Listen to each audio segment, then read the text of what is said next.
উপন্যাস ডায়েরি চ্যানেলের পক্ষ থেকে আপনারা শুনছেন প্রেম সন্ধিক্ষণ। লিখেছেন সায়দা মন। কণ্ঠে আমি তাসনুভা। পর্ব ৩২। তালহা কাউকে ফোন করে আসতে বলেই ধীরে ধীরে উঠে দাঁড়ালো।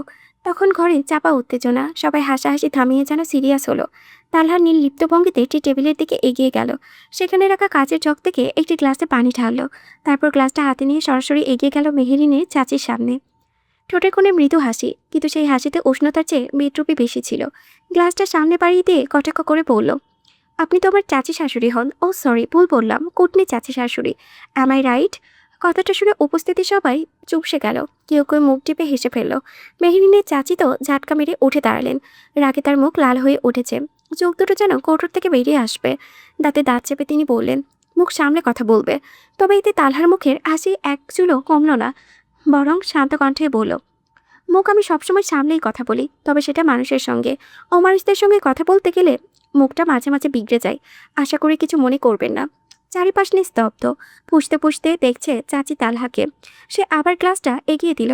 অনেকক্ষণ ধরে ঘেউ ঘেউ করছেন, গলা শুকিয়ে যাওয়ার কথা। নিন, একটু পানি খেয়ে নিন। এইবার যেন ধৈর্যের সীমা অতিক্রম করে গেল সে। মেরিনের চাচিরাকে অপমানে কাঁপতে কাঁপতে ছোঁ মেরে গ্লাসটা ছিনিয়ে নিলেন। পরের মুহূর্তেই ছপাত করে পানির শব্দ হলো। পুরো গ্লাসের পানি গিয়ে পড়ল তালহার মুখে। পানি ফোঁটাগুলো তালহার মুখে বেয়ে নিচে গড়িয়ে পড়ল। তবুও আশ্চর্যজনকভাবে সে একটুও নড়ল না, শুধু ধীরে স্থির চোখে তাকিয়ে রইল।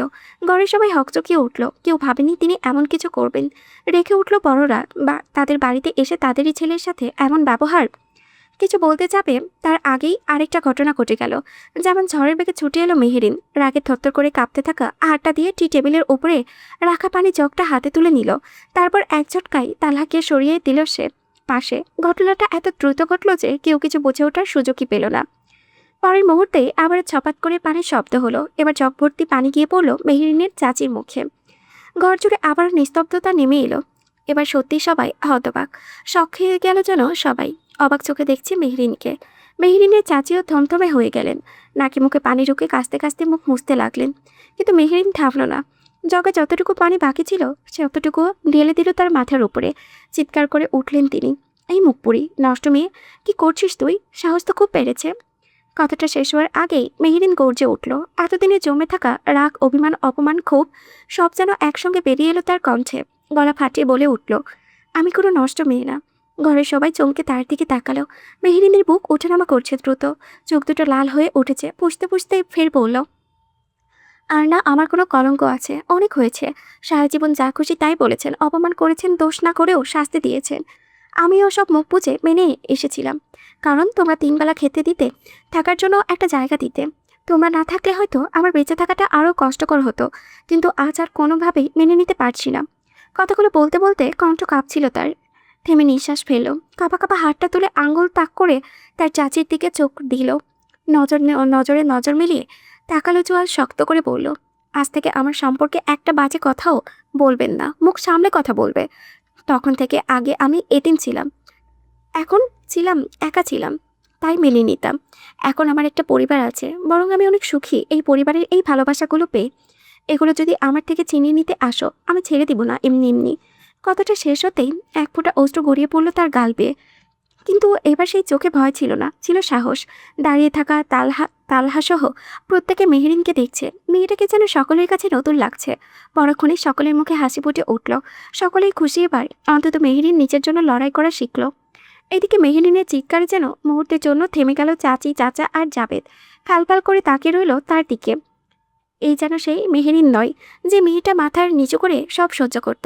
আজ তার চোখে অন্যরকম আগুন। রহনম তুলো কঠিনে রূপান্তর হলো যেন এক অবিশ্বাস্য।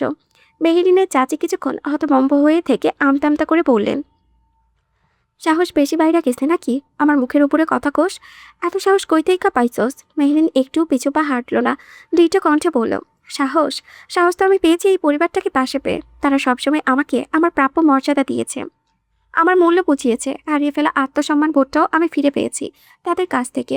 আমি আর আগের সেই নির্বোধ মেহেরিন নই। এখন আমি নিজের জন্য নিজের অধিকারের পক্ষে দাঁড়াতে জানি। এটা আমার শ্বশুর বাড়ি, আমার বাড়ি, আমার ঘর।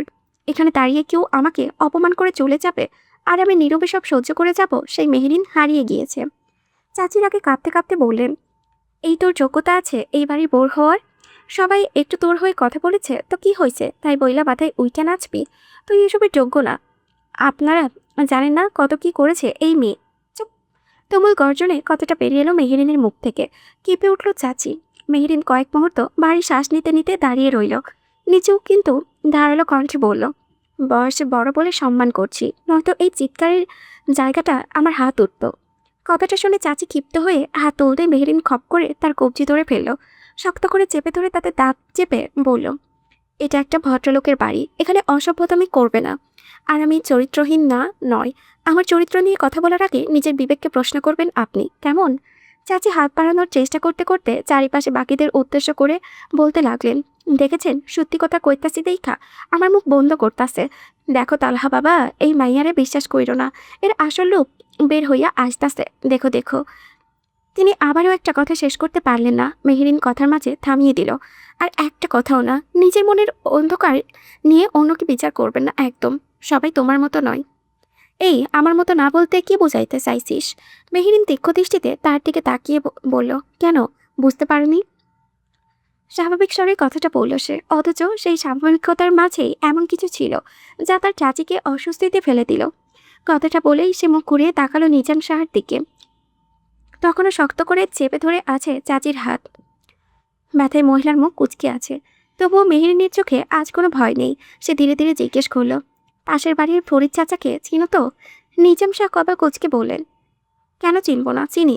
তাহলে তোমার অবর্তমানে উনি প্রায় আমাদের বাড়িতে এসে ঘন্টার পর ঘন্টা চাচির সঙ্গে কি এমন গল্প করতেন সেটা একবার জিজ্ঞেস করে দেখুন। কথাটা বলা শেষ হতে মেহেরিন এক ঝটকায় চাচির হাত ছেড়ে দিল। বুক দ্রুত ওঠানামা করছে, হাত পা কাঁপছে।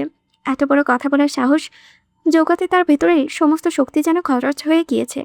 ঠিক তখনই তালহা এগিয়ে এলো। এক মুহূর্ত দেরি না করে সে মেহেরিনের দুই বাহু ধরে নিজের পাশে টেনে নিল। শক্ত আশ্বস্ত করা এক স্পর্শ। মেহেরিন অনুভব করলো কাঁপতে থাকা হাতটা, শরীরটা ধীরে ধীরে শান্ত হচ্ছে, যেন কেউ নীরবে বলে দিচ্ছে, আমি আছি। ওদিকে মেহেরিনের চাচি হতভম্ব হয়ে দাঁড়িয়ে আছেন, চোখ দুটো বিস্ফোরিত। এই যেন তিনি নিজের কানকেও বিশ্বাস করতে পারছেন না। এই মেয়েটাই কি সেই মেহেরিন? কিভাবে বলল এমন কথা? নিজাম সাহেব আর স্ত্রীর হাত শক্ত করে ধরলেন, নিচের দিকে ঘোরালেন। মুখমণ্ডল ক্রোধে লাল হয়ে উঠেছে। এরপর একের পর এক প্রশ্ন করতে লাগলেন, মেহেরিন কি বলল? কোনো উত্তর নেই। কথা কও, তবুও নীরবতা। এসবের মানে কি? মহিলা তখনও চুপচাপ ফ্যালফাল করে তাকিয়ে রইলেন। তার সেই নীরবতাই যেন উপস্থিত সবার মনে আরও একটা বেশি প্রশ্নের জন্ম দিল। নিজাম শাহের ধৈর্যের ভাত ভেঙে গেল। রাগে অপমানে ক্ষোভে তার শরীর কাঁপছে। হঠাৎই তিনি হাতে তুলে সজোরে একটা চর বসিয়ে দিলেন স্ত্রীর গালে। চরের শব্দটা তার ঘরের চার দেওয়ালে প্রতিধ্বনিত হলো। উপস্থিত সবাই স্তব্ধ হয়ে গেল। মেঝেতে বসে আছেন মেহেরিনের চাচি, চুলগুলো এলোমেলো, মুখ ভর্তি অপমান আর হতভম্বতা। আর তার সামনে দাঁড়িয়ে একের পর এক কথা শুনিয়ে যাচ্ছে নিজাম শাহ। রাগে ক্ষোভে কষ্টে মানুষটা যেন নিজেকে হারিয়ে ফেলেছেন। সুযোগ পেলে হয়তো এই মুহূর্তে সব সম্পর্ক ছিন্ন করে ফেলতেন। জাবেদ বরাবর তাকে থামানোর চেষ্টা করেছে, বাড়ির অন্যরাও শান্ত করার চেষ্টা করেছে। অবশেষে বিল্লাল সাহেব এগিয়ে এলেন, নির্দ হাতে নিজাম শাহকে সরিয়ে নিয়ে এগিয়ে একপাশে বসালেন। কঠিন কণ্ঠে বললেন তিনি, যথেষ্ট হয়েছে। বাড়িতে ছোটরাও উপস্থিত। তাদের সামনে এসব অকথ্য ভাষা ব্যবহার করা তার সহ্যের বাহিরে। তবুও তিনি বেশি কিছু বললেন না। শত হলেও তারা মেহেরিনের চাচা চাচি। ধীরে ধীরে পরিস্থিতি কিছুটা শান্ত হলো। এদিকে মেহেরিন তখনও শক্ত করে ধরে আছে তালহার হাত। আজ অদ্ভুত একটা অনুভূতি হচ্ছে তার। বুকটা হালকা হয়ে গেছে। মনে হচ্ছে দীর্ঘদিনে কোনো ভার নেমে গিয়েছে কাঁধ থেকে। সাহস দেখাতে গিয়ে যেন নতুন করে সাহস পেয়েছে সে। ধীরে ধীরে ঘাড় ঘুরিয়ে তালহার দিকে তাকালো। চোখে চোখ পড়তেই তালহার ঠোঁটে মৃদু হাসি ফুটে উঠল। সবার অগোচরে সে আলতো করে মেহেরিনের কপালে ঠোঁট ছুঁয়ে দিল। খুব আস্তে করে প্রায় ফিসফিসিয়ে বলল, I am so proud of you বউ। মুহূর্তে মেহেরিনের চোখ ভিজে উঠল। ঠোঁট কামড়ে কান্না আটকে রাখার চেষ্টা করলো সে। এমন পরিস্থিতিতেও এই লোকটা কিভাবে এত শান্ত থাকছে, কিভাবে তাকে এতটা সাপোর্ট করছে? কাপা গলায় জিজ্ঞেস করলো, আপনি আমাকে এত বোঝেন কেন, এত কেন বিশ্বাস করেন? তালহার উপর উত্তর আসতে দেরি হলো না, কারণ আপনি আমার আমার সম্পূর্ণ ভরসা আছে আপনার ওপরে। সে মেহেরিনের হাতটা আরও শক্ত করে ধরলো। মেহেরিনের চোখ থেকে অঝরে জল গড়িয়ে পড়েছে। কান্না ভেজা গলায় বলল, আপনার এই ভরসা আমি কোনোদিন ভাঙব না। তালহা কিছু বলল না, শুধু মৃদু হেসে তার মাথায় হাত বুলিয়ে দিল। ঘরের এই কোণে দাঁড়িয়ে থাকা ফারহা অনেকক্ষণ ধরেই ছবিগুলো খুঁটিয়ে খুঁটিয়ে দেখছিল। হঠাৎ কিছু একটা খটকা লাগতেই ছবি হাতে তুলে নিল। ব্রু কুচকে বেশ মনোযোগ দিয়ে ছবিটার দিকে তাকিয়ে রইল, যেন কোনো গুরুত্বপূর্ণ কিছু খুঁজে পেয়েছে। ঠিক তখনই ঘরের নীরবতা ভেঙে গর্জে উঠল জাবেদ। অনেক হয়েছে। সবার দৃষ্টি ঘুরে গেল তার দিকে। রাগে তার চোয়াল শক্ত হয়ে আছে। কটমট করে তাকালো সে। ঝাড়ি দিয়ে বলল, বন্ধ করেন এসব পারিবারিক নাটক। আপনাদের এই প্রেম ভালোবাসা পরে দেখাবেন, নাটক বাড়ি গিয়ে করবেন। আগে ক্ষতিপূরণের হিসাব মিটান। কথাটা বলেই কয়েক পা এগিয়ে এলো, চোখ সরাসরি তালহার দিকে। তারপর ঠোঁট পাকিয়ে নির্লজ্জ ভঙ্গিতে বলল, 5 লাখ টাকা দিন, টাকা পেলেই আমরা চুপচাপ চলে যাব। নয়তো বিষয়টা যদি মিডিয়া পর্যন্ত যায়, সম্মানহীন কিন্তু আপনারাই হবেন স্যার। কথাটা বলেই সে আত্মতৃপ্তির হাসি হাসলো, যেন মনে করেছে এবার সে সত্যিই তালহাকে কোণঠাসা করে ফেলেছে। প্রত্যুত্তরে তালহা কিছু বলতে যাবে, ঠিক তখনই ফারহাদ ধীর পায়ে সামনে এগিয়ে এলো। তার হাতে সেই ছবিটাগুলো। অনেকক্ষণ ধরে ছবিগুলো বারবার উল্টে পাল্টে দেখছে সে। প্রথমে বিষয়টা চোখে পড়েনি, কিন্তু একটু ছোট্ট অসামঞ্জস্য বরাবর তার দৃষ্টি আকর্ষণ করছিল। ছবিটার দিকে তাকিয়ে সে বলল, মেহরিন, তোমার কি এক হাতে 6টা আঙ্গুল, মানে এক্সট্রা আঙ্গুল আছে? প্রশ্নটা শুনে মেহরিন ভ্রু কুঁচকে ফেলল। না তো, আমার কোনো এক্সট্রা আঙ্গুল নেই। ফারহাদ ধীরে ধীরে মাথার নেড়ে হাসলো। ও, তোমার নেই? তবে মজার বিষয় হচ্ছে তোমার যমজ বোনের আছে। কথাটা শুনে ঘরের সবাই চমকে উঠল। মেহরিন হতবুদ্ধ চোখে তাকিয়ে বলল, মানে? কারহা ছবিটা সবার সামনে তুলে ধরল। মানে খুব সহজ, ছবিতে তোমার সঙ্গে নয়, তোমার যমজ বোনের সঙ্গে ছিলেন মিস্টার জাবের। এবার চারিদিকে ঘুরিয়ে ঘুরিয়ে সবাইকে দেখাতে লাগলো ছবিটা। এই যে দেখো, মেয়েটার বাঁ হাতে 6টা আঙ্গুল। সবাই ছবিটার দিকে তাকালো। ফারহা এবার জাবেদের দিকে ফিরল। লোকটার মুখ দেখে মনে হচ্ছে শরীরের সব রক্ত এক নিমিষে শুকিয়ে গিয়েছে। চোখে মুখে স্পষ্ট অস্থিরতা। ফারহা ঠোঁট বাঁকিয়ে বলল, কি মিস্টার জাবেদ, খুব কনফিউজড লাগছে আপনাকে? ভীতুও লাগছে বটে। জাবেদ ঢোক গিলল, তারপর তোতলাতে তোতলাতে বলল, কিসব উল্টাপাল্টা কথা বলছেন? আমাকে ছবিটা দিন। সে তড়িঘড়ি করে ছবিটার দিকে হাত বাড়ালো। দাও, দাও তো ছবিটা। কিন্তু ফারহাদ তার আগেই ছবিটা পেছনে সরিয়ে নিল। মাথা নেড়ে একদম পিছিয়ে গিয়ে বলল, এত তাড়া কিসের? ছবি তো দিবই, তবে আপনার হাতে নয়, জায়গা মতো দিব। জাবেদের চোয়াল শক্ত হয়ে উঠল, কপালের পাশে চিকচিক করে ঘাম জমেছে। ফারহা এবার শান্ত গলায় তালহার দিকে তাকালো। তালহা ভাই, পুলিশে কল করেছেন? তালহার কবজিতে থাকা ঘড়িটার দিকে সময় নিয়ে নির্লিপ্ত কণ্ঠে বলল, এতক্ষণে চলে আসার কথা। তালহার কথাটা শেষ হতে না হতে কয়েক সেকেন্ডের মধ্যে বাহিরে থেকে দারোয়ানের উৎকণ্ঠিত কণ্ঠ ভেসে এলো, বড় সাহেব, বড় সাহেব, বাড়িতে পুলিশ আইছে। কথাটা যেন পুরো বাড়ি জুড়ে ছড়িয়ে পড়ল। ঘরের ভিতরে মুহূর্তেই নেমে এলো পিংপতন নীরবতা। জাবেদের মুখের রং বদলে গেল। মুহূর্তের মধ্যেই তার মুখের সমস্ত রক্ত যেন শুকিয়ে গিয়েছে। কপালে বিন্দু বিন্দু ঘাম জমল। অন্যদিকে তালহার ঠোঁটের কোণে ধীরে ধীরে ফুটল মৃদু হাসি। সে নির্লিপ্ত স্বরে বলল, এসে গিয়েছে তবে। তারপর বিল্লাল সাহেব বলল, ওনাদের ভেতরে আসতে দাও। কথাটা শুনে জাবেদ প্রায় লাফিয়ে উঠল। পুলিশ ভেতরে কেন আসবে? মেহরিনের চাচা চাচিও একে অপরের মুখের দিকে তাকিয়ে আছেন। শুকনো ঢোক গিলেছে বারংবার। পরিস্থিতি যে তাদের হাতের বাইরে চলে যাচ্ছে সেটা বুঝতে আর তাদের বাকি রইল না। তড়িঘড়ি করে দরজার দিকে এগোতে যেতেই তাহিয়া আর মেহেদি সামনে এসে পথ আটকে দাঁড়ালো। তাহিয়া 2 হাত গুটিয়ে বলল, কি হলো চাচা চাচি, এখন কোথায় যাচ্ছেন? মেহেদিও ঠোঁট বাঁকিয়ে যোগ করলো, পালাবেন নাকি? দুজনের কথা শুনে প্রায় চাচি কেঁদে ফেলার মতো করে বললেন, আমরা আইতে চাইনি, জাবেদের টাকার লোভ দেখাইয়া আমাদের নিয়ে আইছে। এসবের লোকে আমাদের কোনো হাত নাই, আমরা কিছু করি নাই, খালি ওর লোকে আইছি। যাইতে দাও, পথ ছাড়ো। কথাটা শুনেই জাবেদ ক্ষিপ্ত হয়ে উঠল। ও, এখন সব আমার দোষ? সে আঙ্গুল তুলে চিৎকার করে বলল, আপনারাই তো টাকার লোভে এত দূর ছুটে আসতেন। এখন যেই না পুলিশের নাম শুনছেন, সব আমার ঘাড়ে চাপাইতাছেন। চাচিও আর চুপ রইল না, পাল্টা বলল, তুই তো কইছিলি সব ব্যবস্থা করা আছে। আমি একা করেছি, আপনারা কি জানতেন না? মিথ্যা কথা কইস না, তুই সব নষ্টের মূল। মুহূর্তের মধ্যে শুরু হয়ে গেল তুমুল বাগবিতণ্ডা। একে অপরের ভেতরকার তথ্য সব ফাঁস হতে লাগলো। এ দোষ দিচ্ছে ওকে, নিজেদের বাঁচানোর চেষ্টায় কোনো কমতি রাখছে না কেউ। বাড়ির বাকিরা নির্বাক হয়ে শুধু সেই দৃশ্য দেখছে। কাউকে কিছু জিজ্ঞেস করতে হচ্ছে না। তারাই যেন তাদের কৃতকর্ম ফাঁস করেছে সকলের কাছে। ঠিক তখনই দরজার বাইরে অনেকগুলো বুটের শব্দ ভেসে এলো। একদল পুলিশ ঘরে প্রবেশ করতেই মুহূর্তের মধ্যে সব কণ্ঠ থেমে গেল। যারা কয়েক সেকেন্ডে আগেও চিৎকার করছিল তারা এখন থমথমে ভীত মনে দাঁড়িয়ে আছে। দলের নেতৃত্বে থাকা আশা অফিসার ভিতরে ঢুকতেই তালহা এগিয়ে গেল। দুজনে একে অপরকে দেখে পরিচিত হাসি বিনিময় করলো। অফিসার হাত বাড়িয়ে দিলেন। কি ব্যাপার তালহা সাহেব, হঠাৎ বাড়িতে রাখলেন? তালহা হ্যান্ডশেক করে বলল, আসুন, আগে আসুন। 2 সোফায় গিয়ে বসলো দুজন। তারপর তালহা মুচকি হেসে সামনে দাঁড়িয়ে থাকা 3 জনের দিকে ইশারা করে বলল, আসলে এনারা আমার শ্বশুরবাড়ির আত্মীয়, তাদের একটু খাতিরদারির প্রয়োজন আছে। অফিসার বিস্মিত হয়ে বললেন, তাই নাকি? তাহলে শুনছি শেষমেশ বিয়েটা করেই ফেলেছেন। তালহার মুখে শান্তির হাসি ফুটে উঠল। জি। একবার মেহরিনের দিকে তাকিয়ে আবার বলল, শুভ কাজে দেরি কি? তা যা বলেছেন।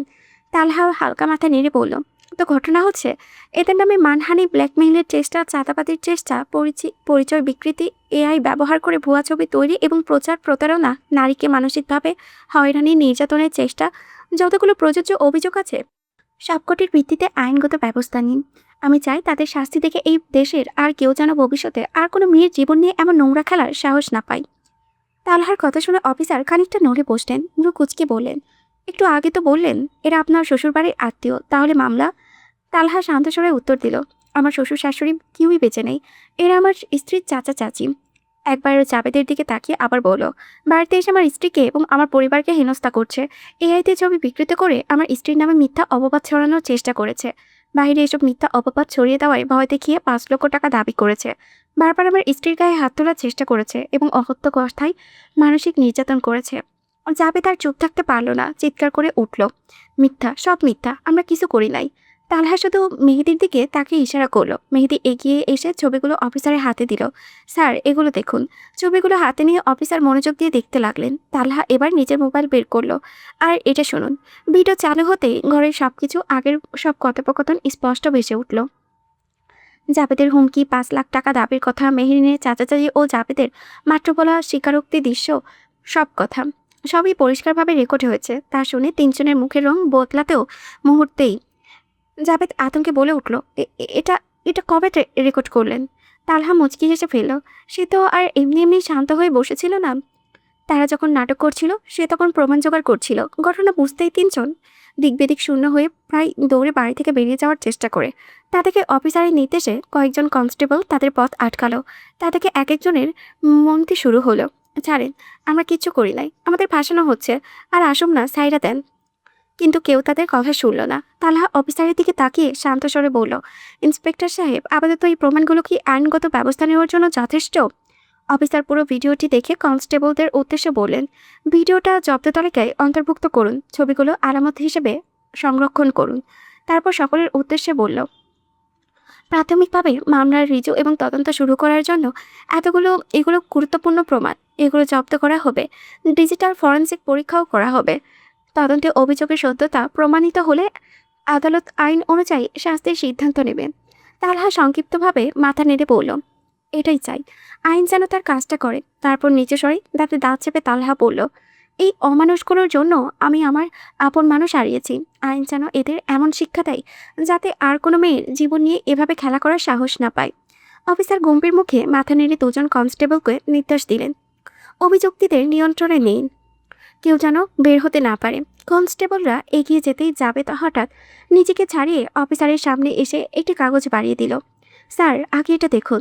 মেহরিনের বয়স এখনও 18 হয়নি। তালহা ওকে জোর করে বিয়ে করেছে। এটা বাল্য বিবাহ, ওর বিরুদ্ধেও ব্যবস্থা নিন। অফিসার কাগজটি হাতে নিয়ে মনোযোগ দিয়ে দেখলেন। ঠিক তখনই তালহা শান্ত গলায় বলল, স্যার, কাগজটা একবার যাচাই করবেন। আমার ধারণা এটি জাল। আমার ওয়াইফের বয়স এখানে কমানো হয়েছে। অফিসার মাথা নেড়ে এবার কাগজটি জন্ম নিবন্ধন নাম্বার সরকারি অনলাইন সার্ভিসে যাচাই করলেন। কয়েক সেকেন্ড পর তার মুখ কঠিন হয়ে উঠল। এই নাম্বারে কোনো বৈধ জন্ম নিবন্ধনের তথ্য নেই। তিনি আবারও নাম্বারটি মিলিয়ে দেখলেন, একই ফলাফল। অফিসার কাগজটি ভাঁজ করতে করতে কঠিন স্বরে বললেন, প্রাথমিকভাবে এটি জাল বা ভুয়া নথি বলে প্রতীয়মান হচ্ছে। ভুয়া সরকারি কাগজ তৈরি এবং ব্যবহার করাও গুরুত্বপূর্ণ অপরাধ। এটিও ফরেনসিক পরীক্ষার জন্য পাঠানো হবে। এরই মধ্যে তালহা মেহরিনের দিকে তাকিয়ে বলল, মেহরিন, এদিকে এসো। মেহরিন সামনে এসে দাঁড়াতেই তালহা বলল, আপনি চাইলে আমার স্ত্রীর জবানবন্দি নিতে পারেন, কোনো সন্দেহ রাখতে চাচ্ছি না আমি।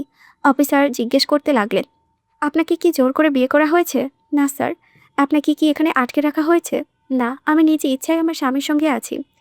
অভিযোগকারীর কথা অনুযায়ী আপনার উপর কেউ জোর জবরদস্তি করেছে? না স্যার, একদমই না। বরং আমার চাচা চাচি টাকার লোভে আমাকে জোর করে বয়স্ক একজন লোকের সাথে বিয়ে দিতে চেয়েছিল।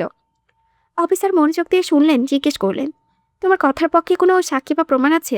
মেহরিন মাথা নেড়ে বলল, জি স্যার, আমাদের গ্রামের অনেক মানুষ বিষয়টা জানেন। আমার স্কুলের ম্যাডামও বিষয়টা জানেন। চাইলে গ্রামে গিয়ে তদন্ত করলে আশেপাশের মানুষ এবং সংশ্লিষ্ট ব্যক্তিদের জিজ্ঞাসাবাদ করলেই সবকিছু পরিষ্কার হয়ে যাবে। একটু থেমে সে আবারও বলল, আমার স্কুলের শিক্ষকের কাছেও আমি আগে আশ্রয় নিয়েছিলাম এবং আমার কাগজপত্র জমা রেখেছিলাম। উনিও আমার পরিস্থিতি সম্পর্কে জানেন। অফিসার মাথা নেড়ে নোট নিতে নিতে বললেন, ঠিক আছে, বিষয়টি তদন্তের অন্তর্ভুক্ত করা হবে। যদি অভিযোগের সত্যতা পাওয়া যায় তাহলে এ বিষয়েও আইনি অনুযায়ী ব্যবস্থা নেওয়া হবে। তারপর অফিসার জাবেদ ও বাকিদের দিকে তাকালেন, কণ্ঠে কঠোরতা স্পষ্ট। আপনাদের বিরুদ্ধে প্রাথমিকভাবে বেশ কিছু গুরুতর অভিযোগের ভিত্তি পাওয়া গিয়েছে। এর মধ্যে রয়েছে চাঁদাবাজির চেষ্টা, ভয়াতবৃত্তি প্রদর্শন, এআই বা ডিজিটাল প্রযুক্তি ব্যবহার করে ভুয়া ছবি তৈরি এবং একজন নারীর মানহানির চেষ্টা, প্রতারণার উদ্দেশ্যে মিথ্যা তথ্য প্রচার, জাল সরকারি নথি ব্যবহার, মানসিক হয়রানি এবং একজন নারীর সুনাম ক্ষুণ্ণ করার চেষ্টা। তিনি হাতে থাকা কাগজগুলোর দিকে তাকিয়ে আবার বললেন, আপনাদের কাছ থেকে পাওয়া সকল প্রমাণ শীঘ্রই যাচাই বাছাই করা হবে। তাদের উপযুক্ত শাস্তিও অবশ্যই দেওয়া হবে। তারপর বললেন, আপনাদের এই মুহূর্তে আটক করা হচ্ছে, তদন্ত শেষে প্রয়োজনীয় আইনি ব্যবস্থা গ্রহণ করা হবে। কয়েকজন কনস্টেবল এগিয়ে এসে তাদের হ্যান্ডকাপ পরিয়ে টেনে টেনে বাইরে নিয়ে যেতে লাগলো। তাদের নিয়ে বের হয়ে যেতেই উঠে দাঁড়ালো অফিসার। তালহাও সাথে সাথে দাঁড়ালো। বসুন, চা নাস্তা করে যাবেন না হয়। অফিসার হেসে বললেন, আজ আর সম্ভব না। থানায় ডিজি এফআইআর বা আলামত গ্রহণের শেষ কার্যক্রম শেষ করতে হবে। অন্যদিন না হয়ে এসে ভাবির হাতে চা খেয়ে যাব। একটু থেমে তিনি আবারও বললেন, অভিযোগকারীর পক্ষ থেকে একজনকে আমাদের সঙ্গে থানায় যেতে হবে। প্রয়োজনীয় লিখিত অভিযোগ, আলামত জমা এবং জবানবন্দি গ্রহণ করা হবে। বিল্লাল সাহেব এগিয়ে এসে বলেন, চলুন আমি যাচ্ছি। তালহা বলল, চাচু আমি চাই। তালহাকে থামিয়ে অবশেষে বিল্লাল সাহেবই পুলিশের সঙ্গে বেরিয়ে গেলেন। এক এক করে পুলিশ জাবেদ আর তার চাচা চাচি সহ বাড়ি ছেড়ে চলে যেতেই পুরো বাড়িটা যারা হঠাৎ নিস্তব্ধ হয়ে গেল। কিছুক্ষণ আগেও যে ড্রয়িং রুমে চিৎকার, তর্ক বিতর্ক আর উত্তেজনায় দম বন্ধ হয়ে আসছিল, সেই জায়গাটিও এখন নেমে এসেছে শান্তি। দীর্ঘক্ষণ ধরে বইতে থাকা ঝড়টা অবশেষে থেমেছে। সবাই স্বস্তির নিঃশ্বাস ফেলেছে, কেউ কিছু বলল না। ধীরে ধীরে সবাই এসে সোফায় বসে পড়ল। মনে হচ্ছে কয়েক ঘন্টার এই মানসিক যুদ্ধ তাদের ক্লান্ত করে দিয়েছে। তিতলি বেগম মাথাটা চোখায় সঙ্গে হেলিয়ে চোখ বন্ধ করলেন। তাহিয়াকা এলিয়ে বসে রইল মেহরিনের পাশে। মেহেদি পানির গ্লাসে হাতে একটুখানি পানি খাচ্ছে তো সবাইকে দেখাচ্ছে। ফারহাও চুপচাপ বসে আছে এক কোণে, মনে নানান প্রশ্ন নিয়ে। মেহরিনের কাঁধে হাত রেখে দীর্ঘশ্বাস পেল তাহিয়া, একটা ভারী হতাশা মেশানো শ্বাস। তার মুখ দেখে বোঝা যাচ্ছে যুদ্ধ শেষে, কিন্তু যুদ্ধের ফলটা তার একদম পছন্দ হয়নি। মেহরিন একবার তার দিকে তাকালো। কিরে, কি হয়েছে? তাহিয়া কিছুক্ষণ চুপ করে রইল, যেন ভেতরের হতাশাগুলো গুছিয়ে নিচ্ছে। তারপর ধীরে ধীরে বলল, হলো না ব্যাপারটা? মেহরিন পুরো কুচকে ফেলল। কি? তাহিয়া এবার একদম সরাসরি তাকালো। মেহরিনের দুই হাত নিচের হাতের মুঠোয় নিয়ে উত্তেজনায় তার গলা একটু উঁচু হয়ে গেলে বলতে লাগলো, তুই এভাবে ছেড়ে দিলি কেন? ওরা আরও অপমান ডিজার্ভ করতো। ইয়ার কত বড় সাহস! আমার বেস্টিকে অপমান করে গেল, আর তুই শুধু তাকিয়েই রইলি। থেমে সে টেবিলে একটা থাপ্পড় মেরে ফের বলল, তোর তো উচিত ছিল ঠাস করে একটা চর বসানো। মেহরিন হালকা মুচকি হাসল। তার চোখে এখন আর আগে সেই ভয়ের ছায়া নেই, বরং এক ধরনের শান্তি অনুভব করছে। সে ধীরে ধীরে বলল, আহা, বয়সে বড় তো ওরা, এমনিতেও যথেষ্ট অপমানই করেছি। এই কথাটা শুনে তাহিয়া যেন আরও ক্ষেপে গেল। ভ্রু কুচকে কঠিন গলায় বলল, বড় বড় হলেই কি সম্মান পাওয়ার যোগ্যতা আছে ওদের? আহা, বাদ দে, বয়সে তো বড়ই, তুই একটু বেশি বুঝিস। তাহিয়ার রাগ দেখে মেহরিন চুপ করে গেল। সঙ্গে সঙ্গে মাথা এদিক সেদিকে নাড়িয়ে ঠোঁট চেপে ধরল। আস্তে করে বলল, না না দাদিমা, তো তুই তো বেশি বুঝিস, আমি তো কিছুই বুঝি না। তারপর এক মুহূর্তে একে অপরের দিকে তাকিয়ে রইল। পরক্ষণে দুজনে হেসে উঠল। খানিক আগের ভারী পরিবেশটা যেন মুহূর্তেই হালকা হয়ে গেল তাদের হাসাহাসির শব্দে। তাহিয়া আবারও মেহরিনের হাত চেপে ধরে গম্ভীর ভঙ্গিতে বলল, শোন, তর্ক না করে ঠাস করে চড় মেরে দিবি। বিপরীতে অ্যাটাক করলে বাকিটা আমি দেখে নেব। মেহরিন মাথা বাঁকিয়ে ভদ্র মেয়ের মতো আদেশ মেনে নিয়ে বলল, ওকে বস। এবার দুজন হেসে ফেলল। ঠিক তখনই পেছন থেকে কেউ তার মাথায় টোকা দিল। তাহিয়া চমকে উঠে হুড়মুড়িয়ে পিছন ফিরতেই দেখল তালহা। দুই হাত বুকের উপরে খুঁটিয়ে দাঁড়িয়ে আছে সে, ঠোঁটের কোণে চাপা হাসি। তালহা পুরো কুচকে বলল, ছোটবেলা থেকে দোষ না করেও যে স্কুলে থেকে মার খেয়ে এসেছে, সে নাকি আবার কাকে যেন দেখে নেবে। তাহিয়া মুখ হাঁ করে তাকিয়ে রইল। তারপর চিৎকার করে বলল, ভাইয়া। তালহা সঙ্গে সঙ্গে দুই কানে হাতের চাপ দিল। আস্তে, পুরো পাড়া জানুক নাকি। তারপর নির্বিকার ভঙ্গিতে মেহরিনের দিকে তাকিয়ে বলল, মেহরিন, এক কাপ কফি নিয়ে আসো তো। আচ্ছা। হাসি চাপাতে চাপাতে মেহরিন রান্নাঘরের দিকে চলে গেল। আর এদিকে তাহিয়া সোফায় ধপ করে বসে গাল দুটো ফুলিয়ে রইল। বিড়বিড় করে বলল, এই বাড়িতে আমার কোনো মূল্যই নেই। সবাই মিলে শুধু আমার এই টিস করে, কারোর সাথে আর কথাই বলবো না। শেষের কথাটা ইচ্ছে করে বেশ জোরে বলল তাহিয়া, যেন ঘরের উপস্থিতি একজনও শুনতে বাদ না চায়। তারপর গাল দুটো ফুলিয়ে আরও ধপধপ করে শব্দ তুলে সিঁড়ির দিকে হাঁটা দিল। ঠিক সিঁড়ির মুখে তালহার সঙ্গে দেখা।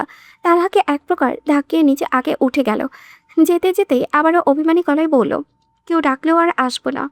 কয়েক মুহূর্তের মধ্যেই তার রুমের দরজা ধরম করে শব্দ হওয়ার শব্দ ভেসে এলো। ঘরে কয়েক সেকেন্ডের নীরবতা বিরাজ করলো। তারপর এক এক করে সবার মুখে হাসি ফুটে উঠল।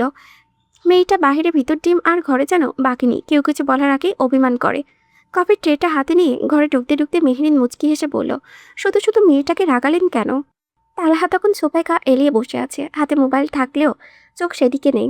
দৃষ্টি গিয়ে থামলো মেহরিনের ওপরে। নীরবে তাকিয়ে রইল সে। আজ মেয়েটাকে যেন অন্যরকম লাগছে। কালো ওড়নাটা মাথার ওপরে পরিপাটি করে টানা, ঘোমটার আড়ালে লাজুক উজ্জ্বল একটা মুখ। ফর্সা নাকি ছোট্ট সোনার নাকফুলটা আলোয় চিকচিক করছে। গলায় সরু সোনার চেইনটা তার শুভ্র ত্বকের সঙ্গে এমনভাবে মিশে গিয়েছে যেন ওই জায়গাটা বরাবরই সেখানেই ছিল। দু হাতে সোনার পালা বেশ মানিয়েছে হাতে। সব মিলিয়ে একেবারে ঘরোয়া শান্তশিষ্ট এক বউ। অজান্তেই তালহার ঠোঁটে মৃদু হাসি ফুটে উঠল।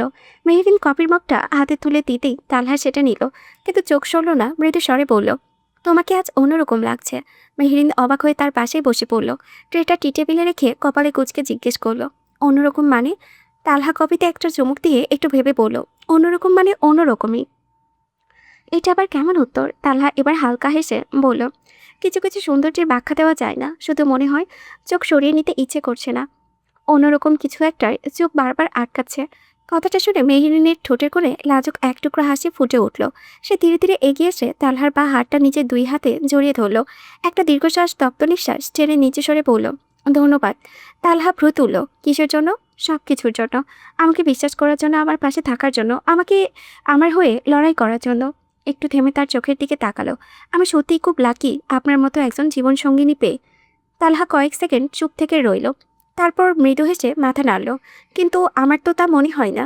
মেহরিন হাসিটা ধীরে ধীরে মিলিয়ে গেল। মানে?